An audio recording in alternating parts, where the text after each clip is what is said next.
सो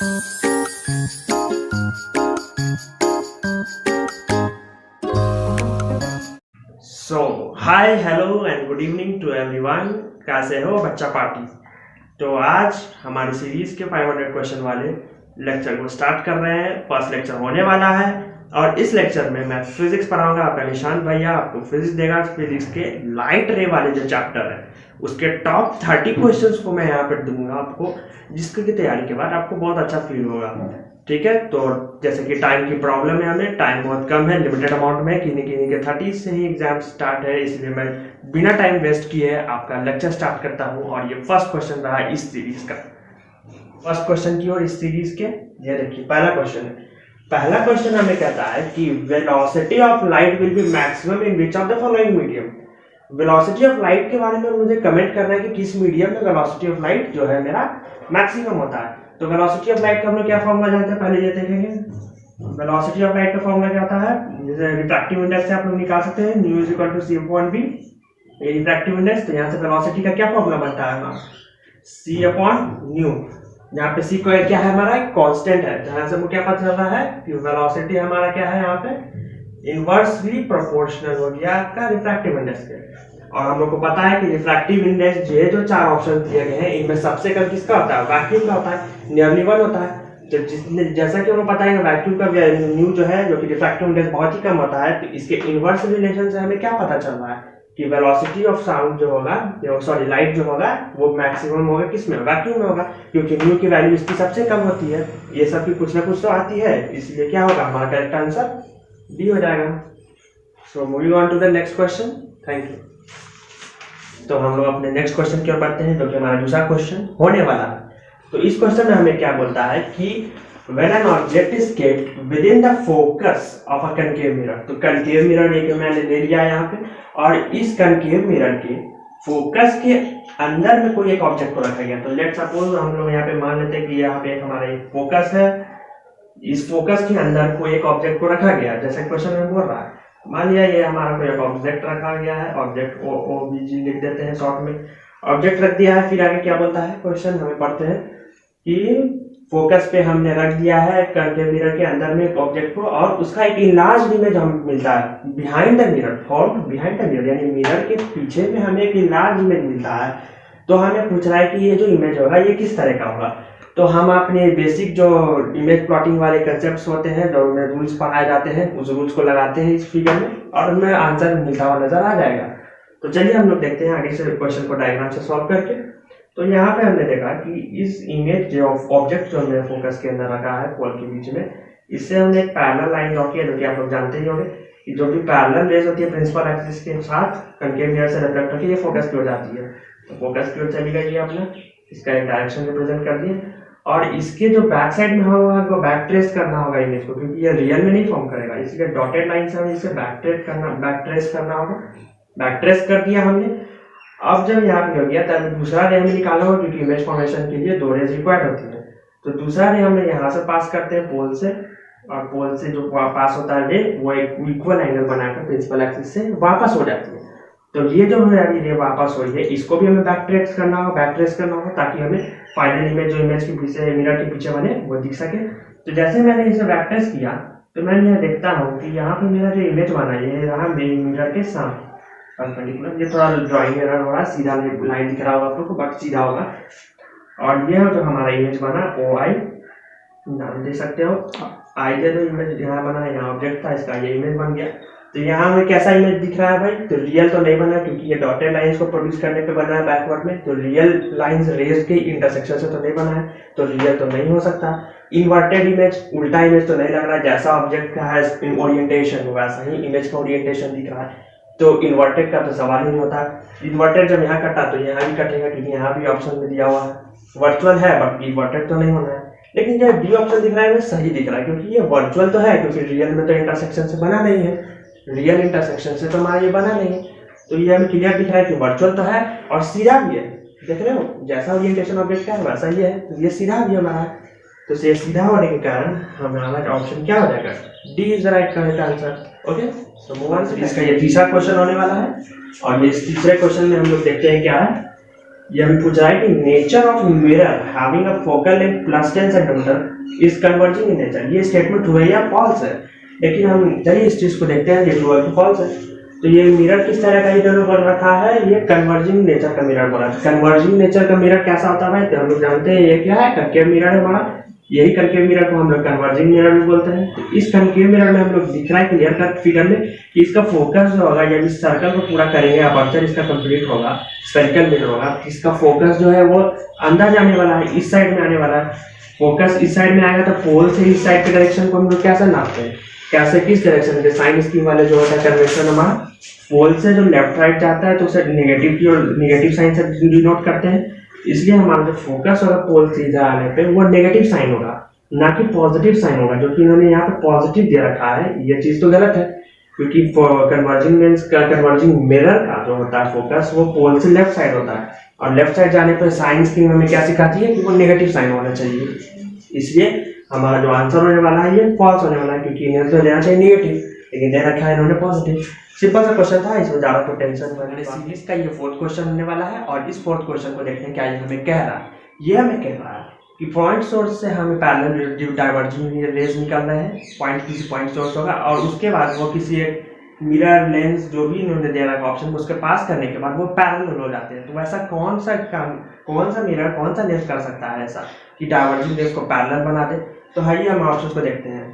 तो ये हमें कह रहा है प्लेन मिरर का केस। तो प्लेन मिरर के केस में हम लोग जानते हैं कभी वो डाइवर्जिंग या कन्वर्जिंग नेचर शो नहीं करता है, वो जैसा रेज आ रहा है वैसा इमेज बनाकर डायरेक्ट शो कर देता है, कोई कन्वर्जेंस नहीं होती है। इसलिए ये जो हमारा ऑप्शन है मिरर, प्लेन मिरर वाला, ये डायरेक्टली कैंसिल आउट होते दिख रहा है। इसको हटाइए, जल्दी से आगे बढ़ना है, जल्दी क्वेश्चन बनना है।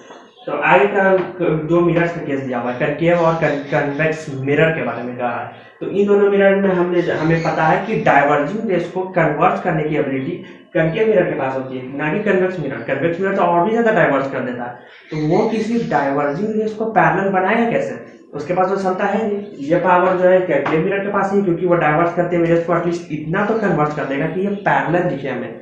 तभी ना डाइवर्ज हो रही है, ये कन्वर्ट करके पैरेलल दिखा सकता है। लेकिन कन्वेक्स जो मिरर है वो तो और भी ज्यादा डाइवर्ज कर देगा, ये तो हो नहीं सकता है। तो ये जो हमारा कन्वेक्स मिरर का केस है ये तो कैंसिल आउट हो गया, कन्वेक्स मिरर कैंसिल आउट हो गया, कनकेव मिरर बचा। अब दो लेंसेज की केसेस दिए हुए हैं, इन दोनों लेंसेज को देखते हैं। तो कन्वेक्स लेंस उसमें उसके पास भी यही एबिलिटी होती है कन्वर्ट करने की। तो कन्वेक्स लेंस अब यही काम करेगा सेम एज जो हमारे कनकेव मिरर करती है, इसलिए वो भी हमारा सही हो जाएगा आंसर। तो ये कनकेव मिरर और as well as convex mirror, convex lens, ये दोनों के पास ये एबिलिटी है ये काम करने की, इसलिए ये हमारा राइट आंसर होगा। हेलो स्टूडेंट्स, चलिए हम आगे बढ़ते हैं अपने क्वेश्चन की सीरीज में। हमारा ये 5वां क्वेश्चन होने वाला है, और ये 5वां क्वेश्चन आपके स्क्रीन पे यहाँ पे डिस्प्ले हो रहा होगा। चलिए, चूंकि आपके पास टाइम की कमी है, इसलिए मैं फॉरवर्ड पुट करने के लिए, तेजी से आगे खत्म करने के लिए आपको स्क्रीन पे क्वेश्चन दिखा रहा हूँ। चलिए, इसलिए हम क्वेश्चन स्क्रीन पे है, इसलिए मैं मोबाइल पे आपको क्वेश्चन देख सकूँ अपने आप को, इसलिए मैं देख रहा हूँ। तो ये क्वेश्चन कहता है which statement is true for the reflection of light. Light के रिफ्लेक्शन के लिए कौन सा चारों में स्टेटमेंट सही है? तो ये चलिए एक एक करके ऑप्शन को देखते हैं। तो ये हमें पहला ऑप्शन बोल रहा है the angle of incidence and reflection are equal. ये तो बिल्कुल ही सही है, क्योंकि हम लोगों ने सब पढ़ा ही है। फर्स्ट प्रॉपर्टी, फर्स्ट लॉ ही होता है angle of incidence equal angle of reflection. ये तो करेक्ट नजर आ रहा है। अब आगे की ऑप्शंस को चेक करने की ज़रूरत नहीं है, क्योंकि एग्जाम में टाइम कम होता है, और इसलिए हम ए ऑप्शन को टिक करके आगे स्टूडेंट्स, ये हमारा 6 नंबर क्वेश्चन आपकी स्क्रीन पर डिस्प्ले हो रहा होगा। उस क्वेश्चन को आप देखिए, मैं भी यहाँ अपने फोन पे चेक करता हूँ क्वेश्चन को। तो क्वेश्चन ने क्या रखा है, an object is placed at a distance 20 centimetre from a convex mirror of a focal length 20 centimetre. Convex mirror मैंने मान लिया, ये बनाया मैंने ड्राइंग, वो कन्वेक्स मिरर है, ठीक है। ये कॉन्वेक्स मिरर है, इसकी फोकल लेंथ है 20 सेंटीमीटर, और उसी 20 सेंटीमीटर के ऊपर ऑब्जेक्ट भी मैंने रख दिया है, क्वेश्चन ने रखा हुआ है। तो पूछ रहा है कि ये जो इमेज बनेगा इसका, ये कहाँ भी बनेगा। यहाँ से हम लोग देख सकते हैं, ऐसे आएगा ये, क्योंकि ये डाइवर्जिंग कन्वेक्स मिरर है, फिर डाइवर्ज करते हैं रेस को, तो यहाँ पे लेके चलेंगे, इनको डाइवर्जिंग रेस को पीछे निकालेंगे, और इनके जो रे आएंगे यहाँ से इनको पीछे लेके जाएंगे, और इनको पीछे ड्रॉ करेंगे। तो यहाँ पे हमें दिख रहा है कि यहाँ डिमिनिश्ड और इमेज, बहुत ही छोटा इमेज इसके पीछे बनता हुआ आ रहा है। तो हमें क्लियर कट दिख रहा है कि ये मिरर के बिहाइंड बन रहा है ये इसका इमेज। तो इसलिए इसका क्वेश्चन का आंसर क्या होना चाहिए, D will be the correct answer, behind the mirror. Thank you. 7th number question आपके स्क्रीन पर डिस्प्ले हो रहा होगा, मैं भी देख लेता हूँ। तो 7th नंबर क्वेश्चन हमसे कह रहा है spherical mirror and spherical lens each have a focal length of -10 centimetre, the mirror and the lens are likely to be. यह क्लियर कट दिख रहा है कि फोकल लेंथ नेगेटिव है हमारा। तो फोकल लेंथ नेगेटिव होता है तो इसका मतलब है कि ये किस तरह का मिरर या लेंस होगा। तो हम लोग को पता है क्योंकि हम लोग थ्योरेटिकल एनालिसिस में तो याद भी किए हुए होंगे या डायग्राम से भी जानते हैं कि कनकेव मिरर और कनकेव लेंस दोनों ही के केस में फोकल लेंथ नेगेटिव होता है। कनकेव मिरर का हम लोग ड्रॉ करके देख लेते हैं। कनकेव मिरर का जैसे कि हम लोग जानते हैं इस तरह का डायग्राम्स होते हैं। इसको जिस स्फेरिकल पार्ट का ये पार्ट होता है उसको अगर पूरा करते हैं तो हमें ये दिखता है कि इसका सेंटर जो होता है ये पोल से लेफ्ट डायरेक्शन में हमें मूव करने पे मिलता है। लेफ्ट डायरेक्शन में जैसे ये मूव करेंगे तो हमें पता है कि साइन कन्वेंशन के थ्रू ये फोकल लेंथ इसका नेगेटिव हो जाएगा, क्योंकि पोल से लेफ्ट मूव करने पे नेगेटिव होता है, एक डायरेक्शन के अपोजिट मूव करने पे नेगेटिव साइन आता है। कनकेव मिरर में तो हमने देख लिया कि यहाँ पे नेगेटिव होता है। अब बात करते हैं कनकेव लेंस की। तो कनकेव लेंस की ये जो है ड्राइंग,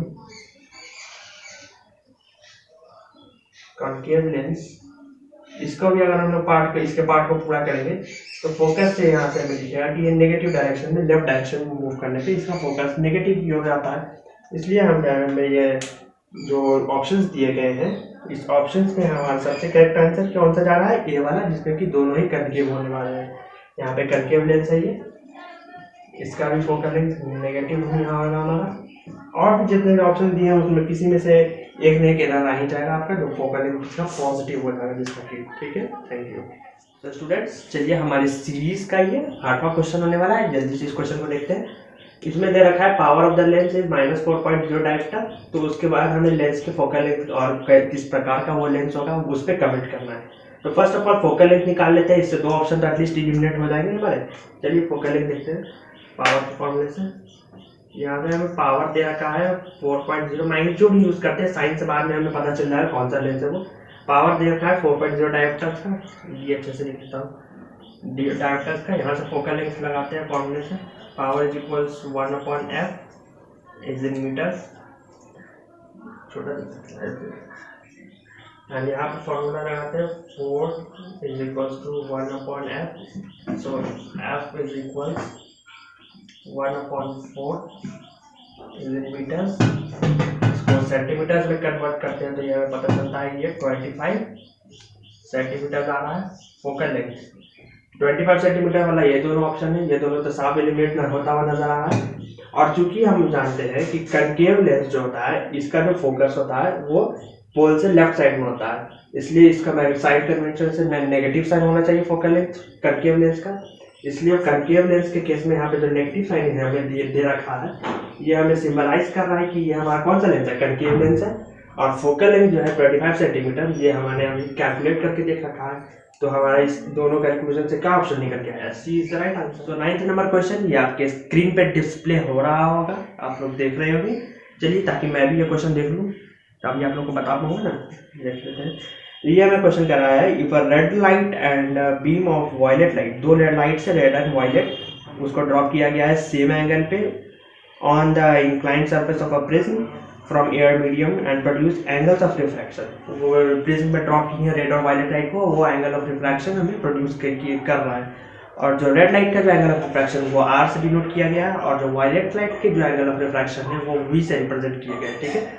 और आर और बी में फिर हमें कुछ चार रिलेशन दे रखे हैं, उनमें से पूछ रहा है कौन सा ही होगा। तो चलिए इस क्वेश्चन को हम सॉल्व करते हैं, आगे देखते हैं क्या है ये इसमें hacks.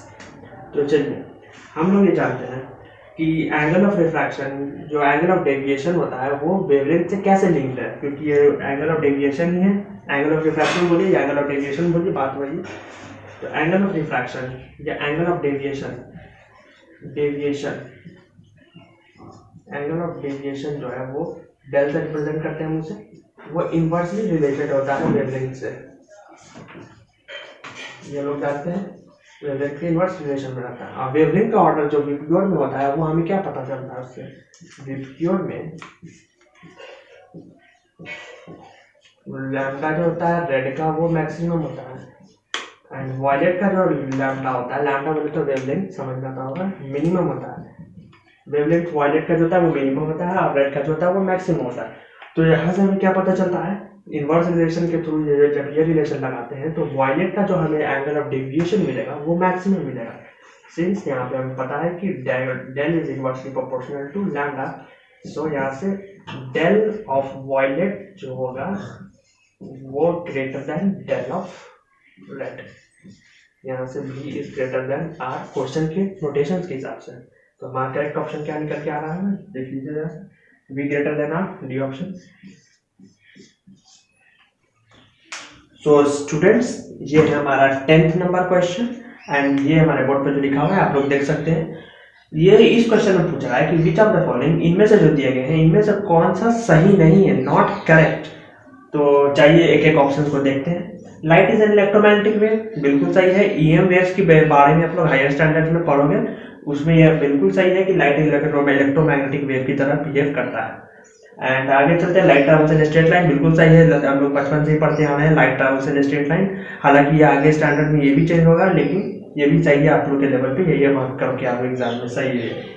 Light is a transverse wave. Transverse wave किसे कहते हैं, वैसे वेव जिसके की डायरेक्शन ऑफ प्रोपगेशन और ओसिलेशंस ये दोनों एक दूसरे के परपेंडिकुलर होते हैं। लाइट के केस में ऐसा नहीं, ऐसा एकदम करेक्ट है, लाइट ऐसा ही मूव करती है। लाइट की जो वेव्स है वो ओसिलेट करती है इस डायरेक्शन में और प्रोपगेट सीधा करता है। ओसिलेशंस प्रोपगेशन ऐसे होता है, ओसिलेशन ऐसे होता है, प्रोपगेशन सीधा होता है, यानी दोनों एक दूसरे के परपेंडिकुलर होते हैं। तो ये स्टेटमेंट लाइट के बारे में बिल्कुल सही है। लेकिन लॉन्गिट्यूडनल वेव में दूसरा होता है, प्रोपगेट भी इस डायरेक्शन में करेंगे, ओसिलेट भी इस डायरेक्शन में करेंगे, यानी दोनों को दोनों सेम डायरेक्शन में करते हैं। लेकिन लाइट वेव्स ऐसा नहीं करते हैं, लाइट वेव्स में परपेंडिकुलर होते हैं दोनों को। इसलिए ये जो हमारा स्टेटमेंट है डी वाला, this will be the wrong answer.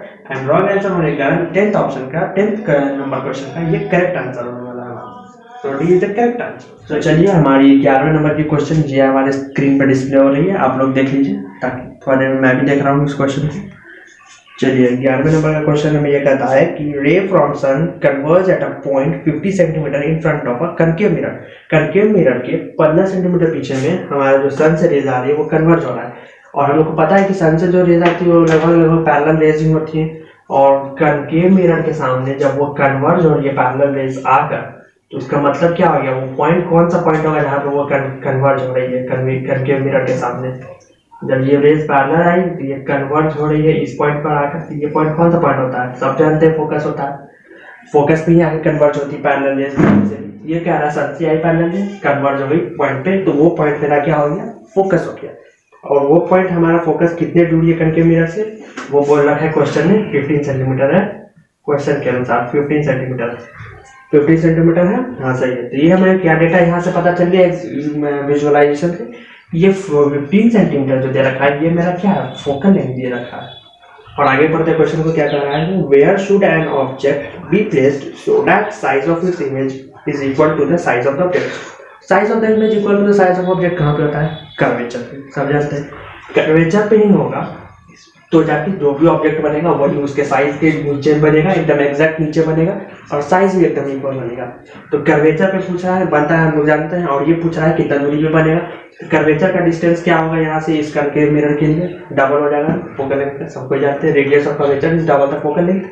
सो यहाँ पर डिस्टेंस रिक्वायर्ड क्या हो जाएगा मेरा, यहाँ पे मेरा इमेज का साइज और ऑब्जेक्ट का साइज जो हो देन बिल्कुल बराबर हो जाए। तो 2 times 15 centimetre equals 30 centimetre. 30 centimetre कहाँ पे दिया हुआ है मेरा, ए ऑप्शन में दिया हुआ है 30 centimetre in front of the mirror, बिल्कुल सही ऑप्शन है, 40 का है करेक्ट। चलिए हमारी सीरीज का 12वां नंबर का क्वेश्चन है, 12th नंबर का क्वेश्चन है, आपके स्क्रीन पर डिस्प्ले होगा। अब मैं भी देख लेता हूँ क्वेश्चन को।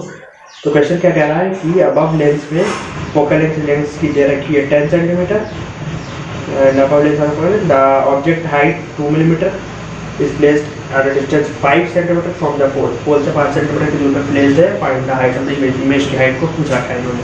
तो जो गिवन है फटाफट लिख लेते हैं, फटाफट लिख लेते हैं। तो हमें क्या कर दिया गया है, फोकल लेंथ दे रखा है, ये ऑब्जेक्ट जो डायग्राम में दे रखा है, डायग्राम में किसका है, कन्वेक्स लेंस का। कन्वेक्स लेंस का फोकल लेंथ क्या होता है, पॉजिटिव होता है, हम सब जानते हैं।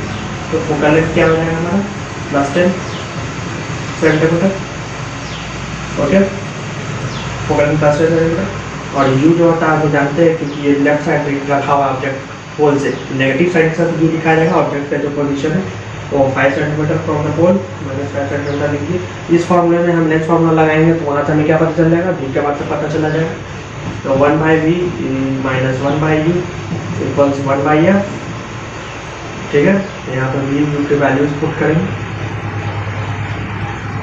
तो 1/v equals 1/f plus 1/u, यहाँ वैल्यू क्या होगा, f की वैल्यू 1/10 हो जाएगी एंड u की वैल्यू -5 -1/5। तो इसको कैलकुलेट करने पर क्या मिलेगा हमें, -1/10 -1/10। तो v की वैल्यू क्या आ रही है -10 सेंटीमीटर। मैग्नीफिकेशन का फॉर्मूला लगाएंगे। मैग्नीफिकेशन का फॉर्मूला क्या होता है, m is equal to HI/H, जो सबको पता होता है। एक v/u करके भी होता है, वो भी लगा देंगे। यहाँ पे क्या मिल जाएगा, HI को हमें निकालना है क्या, height of image. Height of image निकालना है, इसको वैसे ही छोड़ देते हैं। हाइट ऑफ ऑब्जेक्ट हमें दे रखा है, हाइट ऑफ ऑब्जेक्ट 2 मिलीमीटर दे रखा है, 2 मिलीमीटर। v/u, v के वैल्यू है -10 एंड u की वैल्यू है -5। डाल देंगे यहाँ पे, कट करेंगे, क्या हो जाएगा 2। यहाँ से HI की वैल्यू क्या आ जाएगी 4। ध्यान रखेंगे ये दोनों सेंटीमीटर में था और ये अकेला मिलीमीटर में था। सेंटीमीटर कट के मिलीमीटर ऊपर चला जाएगा, तो ये हो जाएगा 4 मिलीमीटर। तो हमारा आंसर क्या हो जाएगा 4 मिलीमीटर, दैट इज ऑप्शन। तो स्टूडेंट्स चलिए हमारी ये 13 नंबर क्वेश्चन इस सीरीज की देखते हैं। 13 नंबर क्वेश्चन हमारा ये क्या कह रहा है, स्क्रीन पर डिस्प्ले हो रहा है आप लोग को। और ये कह रहा है कि 3 है मटेरियल दे रखे हैं, ग्लास, एयर एंड वाटर। तीनों का रिफ्रैक्टिव इंडेक्सेस हमें दे रखा है। Based on number refractive indexes arrange करना है speed of light through them in decreasing order. मतलब तीनों मीडियम के रिफ्रैक्टिव इंडेक्स दे रखी है, उनमें क्या है स्पीड ऑफ लाइट का ऑर्डर, ये हमें बताना है। तो हमने जैसा कि डिस्कस भी कर रखा होगा अर्लियर कि mu is equals to c/v होता है। यहाँ पे v होता है velocity of light in that particular medium, mu is the refractive index of that medium and c is the speed of the light. तो यहाँ से हमें पता क्या चल रहा है, वेलोसिटी ऑफ लाइट इक्वल्स क्या होगा c/v। c यहाँ पे कोई कांस्टेंट वैल्यू है, तो यहाँ से हमें क्या मिल जाएगा कि v is inversely proportional to mu. ये हमें पता चल गया, इनवर्स रिलेशन होता है v वेलोसिटी और रिफ्रैक्टिव इंडेक्स के बीच में। अब हमें पता है कि new of glass, new of air ये दे रखा है हमें, तो हम यहाँ से क्लियरली कंपैरिजन कर सकते हैं कि न्यू का कंपैरिजन क्या होगा तीनों मीडियम के अंदर, ग्लास, एयर एंड वाटर के। तो वैल्यू वाइज हमें क्या दिख रहा है यहाँ पे कि म्यू ऑफ सबसे कम म्यू किसका है भाई, तो एयर का म्यू सबसे कम है, म्यू ऑफ एयर सबसे कम है, फिर म्यू ऑफ किसका है सबसे ज़्यादा मीडियम में 1.33 वाटर हो जाएगा, म्यू ऑफ वाटर, फिर म्यू ऑफ ग्लास आ जाएगा। म्यू का ये ऑर्डर हो गया, लेकिन वेलोसिटी का ऑर्डर जस्ट उसका अपोजिट होगा। इसका वेलोसिटी का ऑर्डर अपोजिट कर देंगे, velocity of air, velocity of water and then velocity of glass, velocity in glass. ये हमारा हो जाएगा वेलोसिटी का order in different particular mediums. So carry on students taking पे नेक्स्ट। और चलिए डियर स्टूडेंट्स आगे के 2 क्वेश्चंस को लेते हैं। 13 तक हो चुका था हमारा, 14 15 लेना है। डिस्प्ले हो रहा है क्वेश्चन स्क्रीन पे, आगे आप लोग देख लीजिए, हम भी देख लेते हैं क्वेश्चन। तो ये जो 2 क्वेश्चन हमें कह रहे हैं कि which of the following is a wrong statement, कौन सा इनमें से गलत स्टेटमेंट है। पहला कहता है light is a invisible energy, light जो है वो हमें दिखता नहीं है, बट वो ना दिखने वाला एनर्जी है, बिना देखे वो हमें एनर्जी दे सकता है। बात सही है, क्योंकि सन से जो लाइट आ रही है हम तो लाइट को देख तो नहीं सकते हैं, लेकिन वो जो हीट आ रही है हमारे स्किन पे पड़ रही है वो हमें रियलाइज होते हैं, महसूस होता है कि हाँ भाई हीटिंग इफेक्ट शो हो रहा है लाइट का, लेकिन वो दिखता तो नहीं है कि लाइट कैसा दिख रहा है एक्चुअल में। वो जो आपको दिखता है वो लाइट नहीं है, वो लाइट के पार्टिकल्स है, एक्चुअल लाइट है वो किसी को नहीं दिखता है, लेकिन उसका एनर्जी महसूस कर सकते हैं, लेकिन इसलिए ये फर्स्ट ऑप्शन सही है। Light causes in sensation of site, बिल्कुल सही है। लाइट्स की वजह से हम लोग कुछ को देख सकते हैं, किसी चीज को अच्छे से क्लियर देख सकते हैं, जैसे बोर्ड दिख रहा है आप लोग को, ठीक है, लाइट की वजह से ही दिख रहा है, इसलिए लाइट हमें देखने में मदद करती है। सेंसेशन ऑफ साइट बिल्कुल सही ऑप्शन है।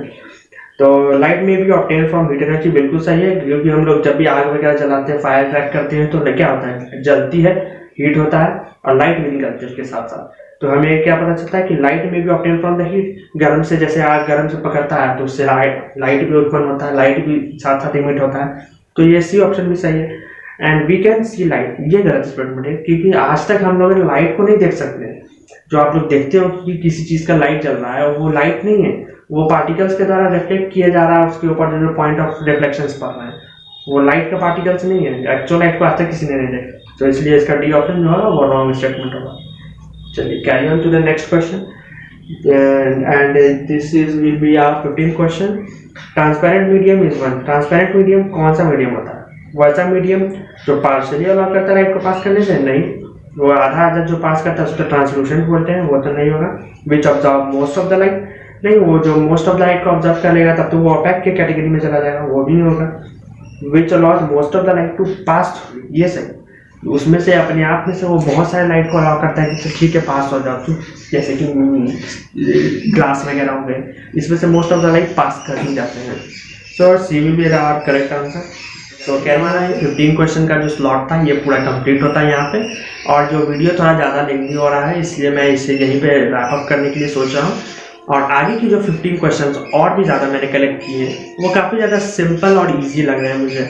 उन्हें मुझे लगता है कि मैं आपको एक डिस्क्रिप्शन में लिंक टाइप का दे दूँगा, वो डिस्क्रिप्शन में आपको सुबह तक लिंक में अपडेट हो जाएगा। वो 15 क्वेश्चन की जो सेट है उसे आप लोग ज़रूर से ज़रूर प्रैक्टिस करना, ज़रूर से ज़रूर अपने कॉपी पेन पर लिख कर बनाना, और जो भी उसमें डाउट हो वो आप मुझे कमेंट सेक्शन में पिन कर देना, ड्रॉप कर देना। हम लोग उसे जल्दी जल्दी जितना जल्दी हो सके क्वेरीज को सॉल्व करने की कोशिश करेंगे। और कल जो है आपका रात के 9 बजे से आपके अभिषेक भैया जो हैं वो मैथ्स के क्लासेस ले रहे होंगे अपने रेस्पेक्टेड टाइम पे, और वो आपको रियल नंबर्स जो हैं चैप्टर आपके उसके एक अच्छे क्वेश्चन की सीरीज करा रहे होंगे, ठीक है। और आगे की जो 15 क्वेश्चन की सीरीज है उसकी PDF या जो भी लिंक वगैरह होगी मैं अपडेट कर दूंगा कमेंट सेक्शन में, एंड वो आपको सुबह के 9 बजे तक मिल जाएंगे, असेस हो जाएंगे, और उनको जरूर से जरूर लगाना। बहुत ही ईजी क्वेश्चन हो रहे थे, इसलिए मैं सोचा कि उन्हें झूठ मूठ का वीडियो बना के लंबा करने का कोई तुक नहीं बैठता है। आप लोग जितना जल्दी वो रैप अप कर सकते हैं 15 क्वेश्चन को। और भी ज़्यादा मैं कुछ कहना चाहूँगा इस वीडियो में, जैसे रे डायग्राम्स वाले जितने भी प्रॉब्लम्स होते हैं वो NCERT में टेबल बना के आप लोगों को दे रखे होंगे, उन सबको जरूर से जरूर प्रैक्टिस कर लेना। हर एक रे डायग्राम्स के लॉ, उनके इमेजेस कैसे ट्रेस होते हैं, हर एक केसेस कुछ होते हैं, कन्वेक्स मिरर के यूनिक केसेस होते हैं, वो सबको ज़रूर से ज़रूर आप लोग प्रैक्टिस कर लेना। NCERT से चेक आउट कर लेना, uses of the convex mirror, uses of the convex lens, इस सबसे क्वेश्चन आ सकते हैं। So at the end of the video को इन करते ही लाइक सब्सक्राइब तो आप लोग कर ही लीजिएगा, एंड कमेंट वगैरह भी कर दीजिएगा कुछ अच्छे कमेंट्स, और अपने जितने भी डाउट्स हो कमेंट में जरूर से जरूर पोस्ट करना। Thank you, with this you are welcome. ठीक है, तो इस तरह से पढ़ते रहिए और बाद बाकी पूरा मज़ा करते रहिए, लाइफ में पढ़ाई लिखाई करते रहिए और इस चैनल की वीडियोस को देखते रहिए।